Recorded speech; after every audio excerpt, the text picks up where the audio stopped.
Okay, so this movie stars Thor, the Hulk, Storm, Joker, and Bruce Banner's dad. I just couldn't help but being nerdy there.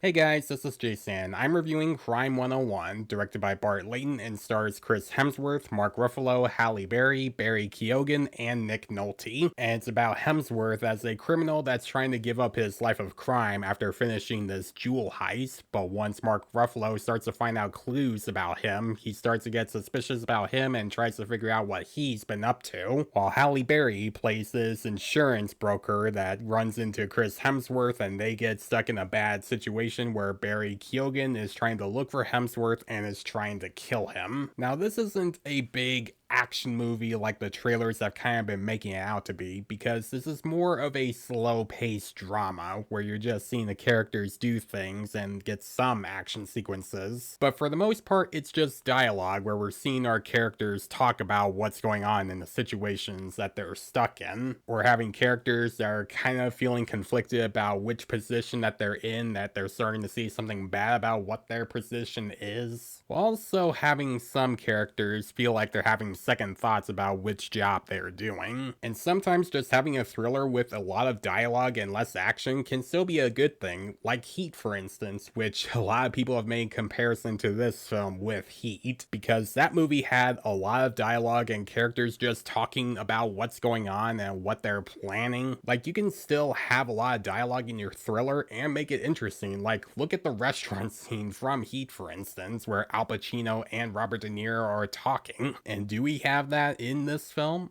Well, kinda. Although it's not as iconic or as impactful as it was in Heat. And most of this film is just characters that we're getting to know and seeing the issues that they're struggling with, and you do feel some sympathy for some of them. And the one character that I kind of felt bad for the most was Halle Berry's character, because her character is an insurance broker that's working hard for a big promotion because she's been working at the same job for a long time, because for some reason she's not getting it. Another person that's only been around for a while is getting that promotion over her for some reason, and she's starting to feel like that she's in denial about her job, and you do kind of feel for her. I thought Halle Berry did a good job in the film, and everyone else in the acting was great as well. Chris Hemsworth was good, Mark Ruffalo and Barry Keogan, and Nick Nolte in his limited screen time, which we'll talk more about him in a minute. Mark Ruffalo plays a cop that's trying to look for Hemsworth and trying to figure out what he looks like and what his history is, but he's also starting to have second thoughts about his job, because he's starting to see some cops are doing some bad stuff just to get what they want and to hide the fact that some of them are doing terrible things, and he's the only cop that's not. He's the only one in the force that's trying to make a lot of sense into this whole case that he's been trying to look into,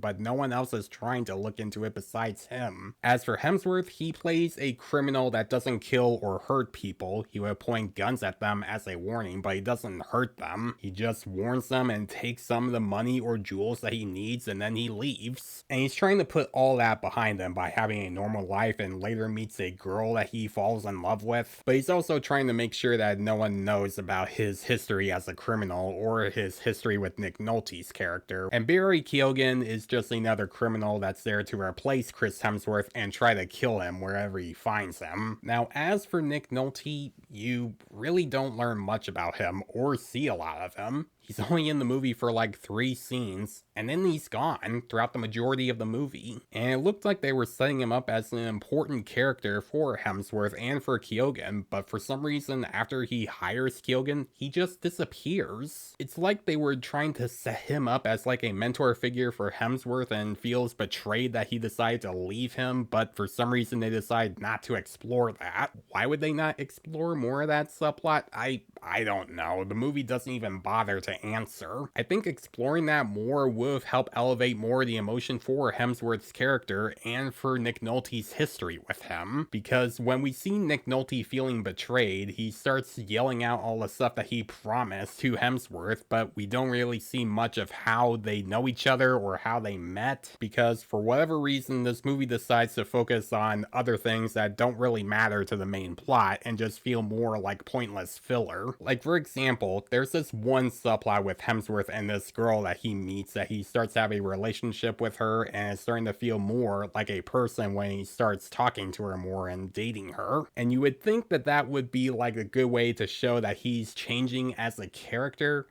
but the romance just feels more like it's shoehorned in and it barely serves a part to the plot, where it feels more shoehorned in just for the main story with everything else going on, making that whole romance subplot feel pointless. Like, if you remove that subplot entirely, this movie wouldn't be any different. Sure, maybe it would get rid of an idea of Chris Hemsworth trying to feel more like a person, but it barely does anything for that. And that's definitely one of my issues with this film, where it feels more like it's focusing on some scenes that don't really matter to the main plot and just gets rid of the stuff that does matter. And those unnecessary scenes can at times make this movie drag. And this movie is 2 hours and 19 minutes. And with that filler, you can feel the runtime. Now, it does make up for a lot of that in the third act when we see everything come together and seeing how all that ties into the main story and seeing how everything goes down. That third act for me is one of the better parts of this film, as well as a bank robbery scene that happens early on in the film, which both of those scenes are both intense and a little hard to watch. Not because those scenes are bad or anything, it's mostly because you're seeing some bad characters do some terrible stuff to innocent people in those scenes, and it kind of makes you go, oh god. And those scenes had great tension, and I wish that this movie had more of that in its dialogue, because that's what Heat had. I know this movie's not trying to be Heat, even though you can kind of see the similarities, but at least have some more of the tension in the dialogue to get us more interested in the story and the characters. Overall, I thought Crime 101 was fine. It's not great, it's not terrible, you can still watch it for what it is, as a slow burn thriller, where most of it is just dialogue and characters that are dealing with issues and you see how they tie into the story. Now, if you like thrillers that are just slow burns and a lot of dialogue, then you might enjoy this one. But for me, this is a movie I would rather watch on streaming instead of theaters. I'm gonna give Crime 101 a B-.